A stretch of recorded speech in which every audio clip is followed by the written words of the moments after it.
Listen to the river, does it make you wonder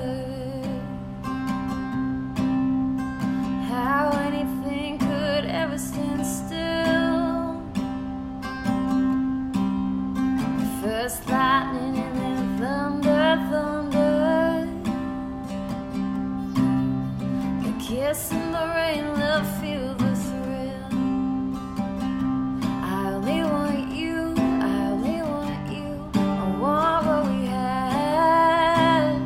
I only want you, I only want you, it's as simple as that. You're listening to Morning Coffee with Rick Alexander. That introduction music was provided by Brittany Taylor. She's at Barbell Brittany on Instagram. If you guys want to pester her for more music, I wouldn't be opposed to it, but also just give her a follow. She's got an awesome account to follow, honestly. She's a photographer. She's into fitness. She's into singing. She's always mixing it up, and it's super entertaining. If you guys want to connect with me, you can do that at @RickAlexander_ or at Lionheart Radio. Likewise, if you want to push the fast forward button on your personal growth, you can do that at rickalexander.com by registering for the Next Clarity Academy, which is a 12-week course all about self-exploration, figuring out who you really are, and then setting your lifestyle up to really so it's ideal for you, for what you want for yourself. You know, like, you don't have to put yourself in a box anymore. You're an adult. You don't have to conform to systems that aren't working for you. You don't have to struggle in vain. You don't have to make yourself miserable. There are better ways to go about this life thing. And I think the best part of the internet and new media is the fact that we're all kind of discovering this. Like, holy shit, we can do this thing different. We actually can be happy. You don't have to be miserable for a paycheck or for benefits or for whatever you've been taught to make a priority in your life. You can have both. So if you're interested in that, rickalexander.com. Final law of a worthy struggle. This one's interesting because this one is a domino. It's a cascading effect across our society, and it's done a lot of damage. The fourth law of a worthy struggle is to never allow struggle to change your disposition. How many times have you seen that? How many times have you seen somebody go out on a limb, the limb breaks, and then they spend the rest of their lives cynical? They tell you how it's not going to work, how what you want to do won't happen, how you have to take the safe route. And it's because they took the safe route. And the reason they took the safe route is they allowed one failure to change their disposition. And that means the world when you find yourself in struggle. I think this is one of the most important parts. This is probably the most important law, although I think they all need to be followed. And here's why. Because it has to do with mindset. And that's what matters the most when you find yourself in struggle. I'm going to talk about creation versus survival mindset. This is something we get deep in the Clarity Academy.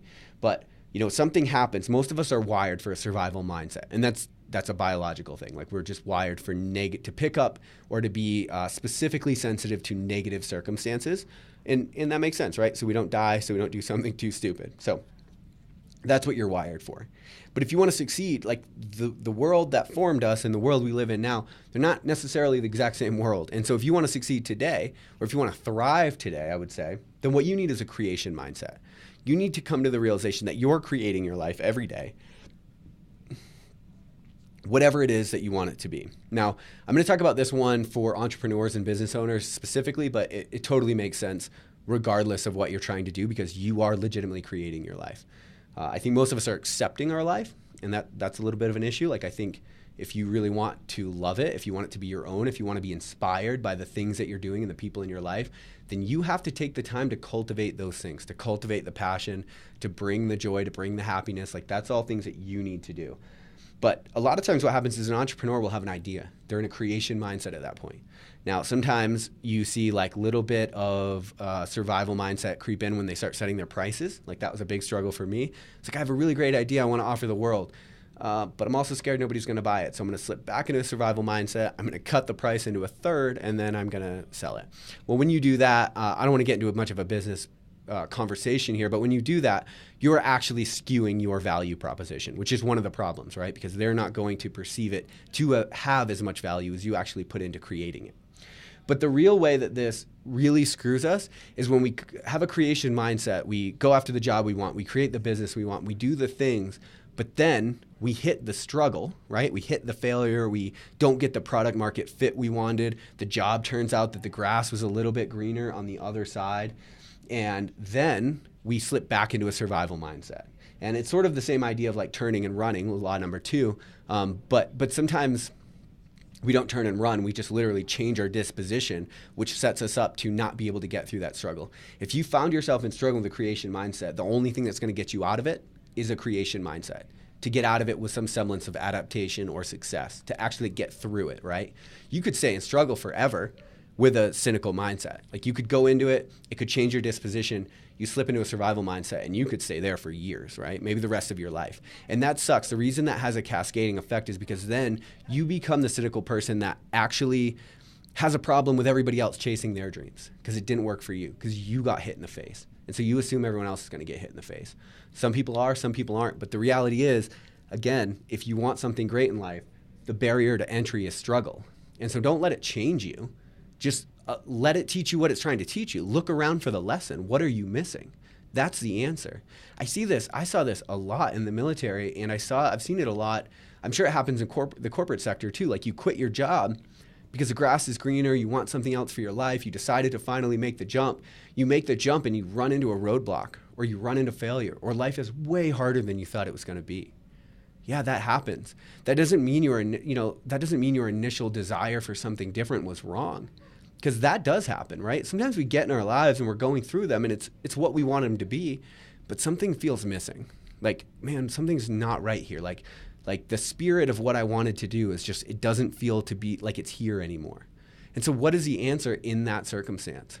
To change your disposition, to realize, to think you were wrong, to tell people like, don't leap, it's a trap. Like that's not the answer, right? The answer is to look for what might be right.